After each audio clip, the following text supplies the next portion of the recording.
नमस्कार, मैं हूं पुण्य प्रसून वाजपेयी। दस्तक में आपका स्वागत है। घाटी मुश्किल में है, कहें तो समूचे जम्मू कश्मीर की स्थिति नाजुक है। सेना है लेकिन सरकार नहीं है, ये बात क्यों कही जा रही है? और दस्तक में दरअसल आज बात इसकी भी होगी। दरअसल ये सब कुछ प्राकृतिक आपदा कह के क्या सरकारें बच रही हैं? गुनाहगार वाकई कोई नहीं है, या इन हालातों से चीजों को बचाया जा सकता था, स्थितियों से निपटा जा सकता था? या दूसरी तरफ यह मान लिया जाए कि जो अंधी दौड़ विकास की हो चली है उसमें सब कुछ समेटने की चाहत ने ऐसी स्थिति में लाकर हर किसी को खड़ा कर दिया। दस्तक में बाद आज 4 साल पुरानी उस रिपोर्ट की करने जा रहे हैं जिसमें बताया गया था अगले 5 बरस में ऐसी बाढ़ आएगी, सब कुछ तबाह हो जाएगा। बचिए इससे।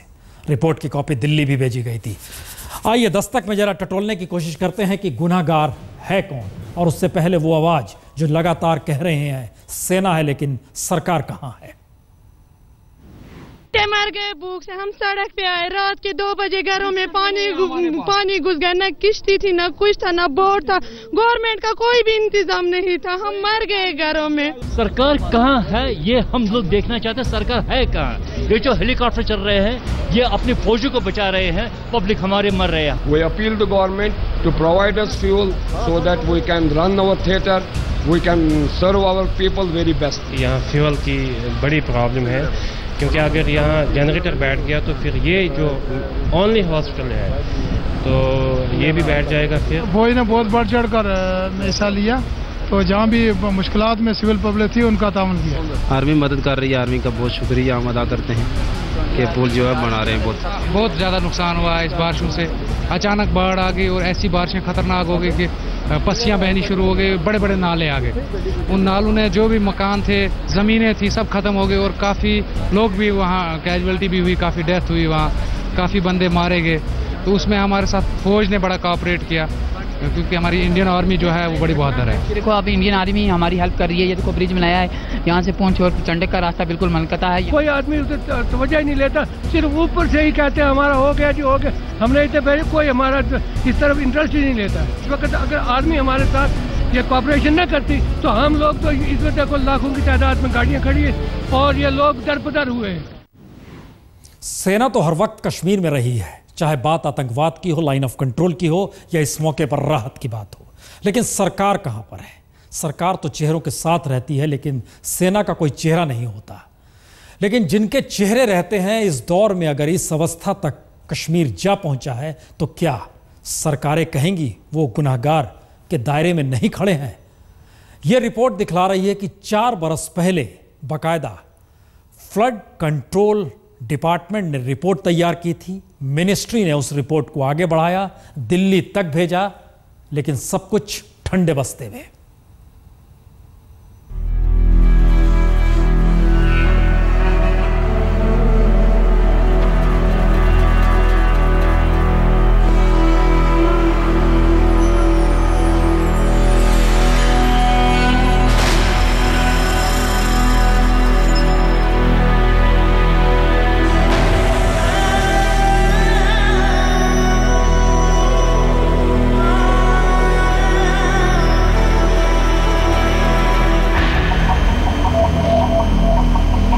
जम्मू कश्मीर को इस हालात में आने देने से रोका जा सकता था। झेलम का पानी जिस खामोशी से समूचे कश्मीर को ही डुबो गया, उसे रोका जा सकता था। घाटी के हजारों गांव पानी में जिस तरीके से डूब गए, उन्हें बचाया जा सकता था। ये ऐसे सवाल हैं जो आज किसी को भी परेशान कर सकते हैं कि अगर ऐसा था तो फिर ऐसा हुआ क्यों नहीं। असल में सबसे बड़ा सवाल यही है कि 4 बरस पहले ही जम्मू कश्मीर की फ्लड कंट्रोल मिनिस्ट्री ने इसके संकेत दे दिए थे कि आने वाले 5 बरस में कश्मीर को डुबोने वाली बाढ़ की तबाही आ सकती है। फरवरी 2010 में बाढ़ नियंत्रण मंत्रालय की तरफ से बाकायदा एक रिपोर्ट तैयार की गई थी, जिसे घाटी से निकलने वाले ग्रेटर कश्मीर ने 11 फरवरी 2010 में छापी भी थी। और उस वक्त कश्मीर में तबाही के संकेत की बात सुनकर कश्मीर से लेकर दिल्ली तक सरकारें हरकत में आई जरूर, लेकिन जल्द ही सियासी चालों में सुस्त भी बढ़ गई। उस वक्त कश्मीर के बाढ़ नियंत्रण विभाग के अधिकारियों ने माना था कि बाढ़ की स्थिति इतनी भयावह हो सकती है कि समूचा कश्मीर डूब जाए। बाकायदा 1.5 लाख क्यूसेक पानी नदी से निकलने का जिक्र उस दौर में रिपोर्ट में किया गया। और संयोग देखिए, फिलहाल तकरीबन 1.25 लाख क्यूसेक पानी कश्मीर को डुबोए हुए है। 2010 की रिपोर्ट के मुताबिक इसकी आशंका 4 बरस पहले ही जता दी गई थी कि कश्मीर पूरी तरीके से कट जाएगा अगर बाढ़ आती है। जम्मू श्रीनगर का रास्ता भी बह जाएगा, हवाई अड्डे तक जाने वाली सड़क भी डूब जाएगी और कमोवेश हालात वही हैं जिसका जिक्र 4 बरस पहले की रिपोर्ट में किया गया। सवाल सिर्फ वैसे ही हालात के होने भर का नहीं है, बल्कि ऐसे हालात ना हो इसके लिए बाढ़ नियंत्रण विभाग ने बकायदा दस्तावेजों का बंडल ट्रक में भरकर दिल्ली भेजा। सारी रिपोर्ट जल संसाधन मंत्रालय पहुंची भी, लेकिन सारी रिपोर्ट बीते 4 बरस में सड़ती रही, क्योंकि उस वक्त जम्मू कश्मीर के बाढ़ नियंत्रण मंत्रालय ने केंद्र से 2200 करोड़ रुपए बजट की मांग की थी, जिसे 500 करोड़ रुपए की किस्त के हिसाब से सरकार को देने को कहा गया, जिससे बाढ़ नियंत्रण के बेसिक इंफ्रास्ट्रक्चर को खड़ा करने के लिए काम भी कश्मीर में शुरू हो सके। लेकिन तब की केंद्र में मनमोहन सरकार ने मार्च के महीने में 109 करोड़ रुपए देने का भरोसा तो दिया, लेकिन सब कुछ बस कहने भर का ही बचा। न दिल्ली से कोई बजट श्रीनगर पहुंचा, न जम्मू श्रीनगर सरकार इस दौर में कोई इंफ्रास्ट्रक्चर बना पाई जिससे बाढ़ को रोका जा सके। हुआ इसका उलट। बीते 10 बरस में कश्मीर में कोई ऐसी जगह बची ही नहीं जहां से बाढ़ का पानी बाहर निकल सके। श्रीनगर के बेमीना जैसी जगह तो बाढ़ के लिए स्वर्ग बन गई, क्योंकि यहाँ रिहायशी और व्यावसायिक इमारतों ने समूची जमीन ही घेर ली। यानी बाढ़ की जिस त्रासदी का अंदेशा 4 बरस पहले किया गया, उस पर आंख मूंदकर कश्मीर को जन्नत का नूर बनाने का सपना देखने वालों ने कभी महसूस ही नहीं किया कि अगर ऐसा होगा तो फिर ऐसा नजारा ही सामने आएगा जब कश्मीर के अस्तित्व पर ही सवालिया निशान लग जाएंगे। जमीन पानी पानी और आसमान ताकती कातर निगाहें पीने के पानी के लिए तरसेंगी। आज हालात कुछ इसी तरीके से हैं, क्योंकि 4 बरस पहले हर सरकार ने आंख मूंद ली थी, चाहे दिल्ली हो चाहे श्रीनगर। गुनाहगार वाकई कोई है या नहीं है, इन परिस्थितियों तक पहुंचाने वाली स्थिति में कौन था? मसला इतना बार नहीं है कश्मीर में पहली बार बाढ़ नहीं आई, 1902 में आई, 1959 में आई और इस वक्त भी आई जो इतनी भयावह थी। लेकिन उस वक्त 20वीं सदी में इतनी तबाही नहीं हुई जो इस बार हो गई। रिपोर्ट दिखाएंगे, लेकिन उससे पहले अशरफ वानी, चूंकि इस वक्त कुछ फोन लाइन चल पड़ी है, संचार व्यवस्था काम कर रही है, हमारे साथ टेलीफोन लाइन पर जुड़े हैं। अशरफ, जो हालात हर किसी के सामने हैं, दिन भर आप लगातार घूमते रहे, किन परिस्थितियों में अब लोग हैं, क्योंकि तकरीबन 72 घंटे राहत के हो चुके हैं? प्रसून जी, 72 घंटे तो हो गए, लेकिन लोगों तक अभी तक जो बातें की जा रही है, जो क्लेम की जा रही है कि लोगों को रेस्क्यू किया जा रहा है, लेकिन अभी भी जैसे आपके रिपोर्ट में जिक्र है 4 लाख के करीब आबादी जो है श्रीनगर शहर में अभी भी फंसी हुई है। 72 घंटे गुजर गए हैं, लेकिन अभी तक भी कई सारे ऐसे इलाके हैं श्रीनगर शहर में जहां तक राहत की बात जो है वो नहीं पहुंच पाई है। अपने बलबूते पर और स्थानीय लोगों के कुछ मदद से कुछ लोग तो बाहर आए हैं, लेकिन कहीं ना कहीं जो मरने वालों का आंकड़ा है बहुत ज्यादा बढ़ सकता है, क्योंकि जो हालत, जमीनी हालत सामने आ रही है, अभी भी घरों के कुछ इलाकों में घरों की 2-2 मंजिलें, 3-3 मंजिलें जो है पानी के बीच डूबी हुई है। उनमें जो जनजीवन था वो कहाँ है, उसका कुछ अता पता नहीं है। किसी भी तरीके से कोई तैयारी नहीं थी, ना ही तो सरकार तैयार थी इस तरह की आपत्ति से, आपदा से निपटने के लिए, और ना ही आम लोग। देखते देखते इस इतवार की रात को जिस अंदाज से पूरे शहर को इस सैलाब ने अपनी चपेट में लिया है, उसकी कल्पना भी नहीं की थी। अब थोड़ा सा आपका समय लेना चाहूंगा कि जो आप जिक्र कर रहे थे 10 साल पहले जो रिपोर्ट आई थी, कुछ लोग भी इसकी चर्चाएं कर रहे थे। हमने आज तक पर बाकायदा कुछ रिपोर्टें भी चलाई कि कहीं ना कहीं जिस अंदाज से विस्तार हो रहा है श्रीनगर शहर का, और जिस अंदाज से जो नेचुरल वाटर बॉडीज थी, जो यहाँ पर पानी के, जिनसे पानी निकलता था बाढ़ का या जिनमें पानी जमा होता था, इन पर किस तरह से जमीनें बेच के रेसिडेंशियल कॉलोनीज खड़ी कर दी गई, कमर्शियल हब्स बनाए गए, वो सबसे बड़ी दिक्कत। अच्छा, एक मिनट, एक सवाल हर जहन में है कि बार बार इस बात का जिक्र क्यों हो रहा है कि पानी उतरने के बाद जो मंजर नजर आने वाला है उससे हर कोई थर्रा जाएगा। लेकिन उससे पहले हम आपको दिखा देते हैं कि दरअसल अभी तक के हालात हैं क्या। उन हालातों को देखिए कि 15,000 मकान इस दौर में गिर गए हैं, यानी ध्वस्त हो गए हैं। 4 लाख लोग फंसे हुए हैं। पीने के पानी की कमी कई जगहों पर अब भी है, खासतौर से शहर के बाहर तो बहुत ज्यादा, और श्रीनगर से बाहर स्वास्थ्य कैंप इस दौर में लगे ही नहीं है। यानी सिर्फ शहर में स्वास्थ्य कैंप है। दवाइयों की किल्लत महसूस लगातार की जा रही है। 30% तक आबादी जो है वहां तक राहत नहीं पहुंची है। एक जवाब चाहेंगे यहां पर कि बार बार इसका जिक्र हो रहा है, पानी उतरेगा तो बड़ा भयावह मंजर होगा। इसका मतलब है कुछ चीजें अब भी कहीं ना कहीं किसी ना किसी रूप में सामने नहीं आ पा रही है। अशरफ, बिल्कुल प्रसून जी, अभी तक बिल्कुल जो जमीनी हालत है वो सामने नहीं आ रही है, क्योंकि जो प्रशासन राज्य का जुटा है बाढ़ राहत में, वो खुद न खुद कहीं पर पीड़ित है। सभी के रिश्तेदार, कोई भी व्यक्ति ऐसा नहीं है जिसका कोई न कोई इस बाढ़ की चपेट में नहीं आया, चाहे वो अधिकारी हो, सरकारी हो। यहाँ तक कि मेरी आज सरकार के एक मंत्री से बात हुई, उसका कहना था कि कई सारे एमएलए जो कि विधानसभाओं को रिप्रेजेंट करते हैं लोगों को, वो मिसिंग है, उनका कुछ अता पता नहीं है, वो पानी में डूबे हुए हैं। जहां पर मंत्री ठहरते थे उनके घर पानी में आए हैं। जो अधिकारी बड़े बड़े हैं उनके रिश्तेदार पानी में फंसे हुए हैं।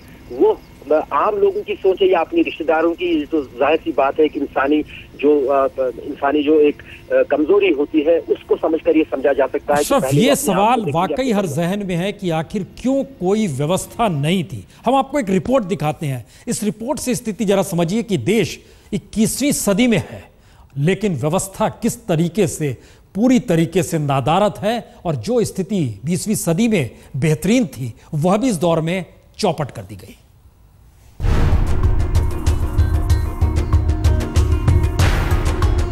ये 3 तस्वीरें कश्मीर का सच है। 1902 में पहली बार कश्मीर बाढ़ की गिरफ्त में फंसा।